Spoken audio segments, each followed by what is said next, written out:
చేద్దాం కాల్ తర్వాత. Hello hello hello madam. నమస్తే అండి.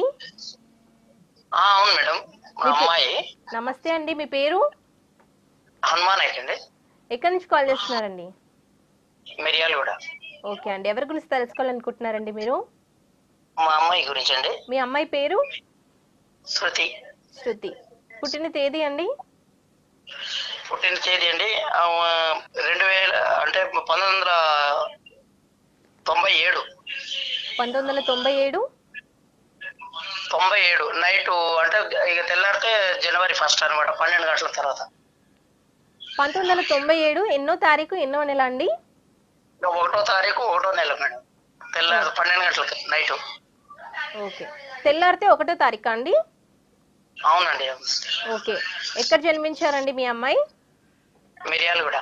ఓకే అండి, గురువు గారు ఉన్నారు, మాట్లాడండి. అలాగే మీరు టీవీ దయచేసి మ్యూట్లో పెట్టి మాట్లాడండి. సరే సరే. ఏమడగాలనుకుంటున్నారు సార్ మీ అమ్మాయి గురించి? నమస్కారం అండి గురుగారు. నమస్కారం అండి. మీ అమ్మాయి గురించి ఏమడగాలనుకుంటున్నారు? మా అమ్మాయి గురించి అండి, కొద్దిగా ఆరోగ్యం బాగలేదు, ఉండట్లేదు. ఆమె కొద్దిగా అంటే 3 సంవత్సరాలు అయింది మ్యారేజ్ అయ్యి. ఓకే.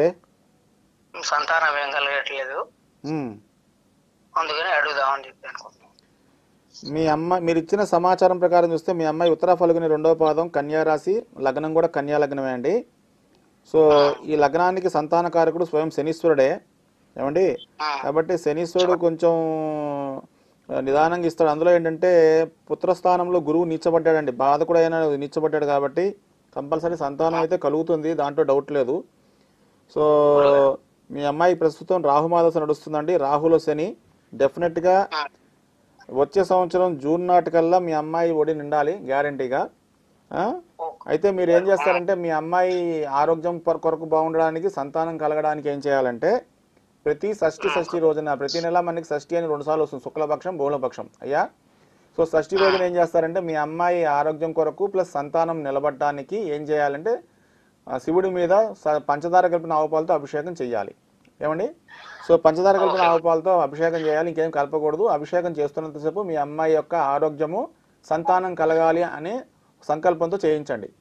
ఇది కాకుండా మీ అమ్మాయి లగ్నానికి ఏంటంటే కలత్ర దోషం ఉందండి, అంటే పర్సనల్ లైఫ్ డిస్టర్బెన్సెస్ ఉన్నాయి. అది కూడా పిల్లలు కొంచెం ఇద్దరి మధ్య సఖ్యతని దూరం చేస్తుంది. సో ఇది దగ్గరతనం చేయడానికి ఏం చేయాలంటే మీ అమ్మాయి ప్రతి నెల త్రయోదశి, ఈ రోజు త్రయోదశి అండి. సో మనకి రాత్రి 8 దాకా ఉంది కాబట్టి అలా శివరాత్రి కాబట్టి ఈరోజు పొద్దంతా చేస్తూనే ఉంటారు అయ్యా. సో 8 లోపల సాయంత్రం 8 లోపల మీ అమ్మాయి చేత పంచదార కలిపిన ఆవుపాలతో, కేవలం పంచదార కలిపిన ఆవుపాలతో అభిషేకం చేయమని చెప్పండి. అక్కడ తన భర్త గురించి, భర్త విషయంగా ఆలోచిస్తూ చేయమనండి. దానివల్ల ఇద్దరి మధ్య సఖ్యత పెరిగి ఆమె కోరుకున్న కోరిక, ఆరోగ్యము ప్లస్ సంతానం కూడా కలుగుతుంది.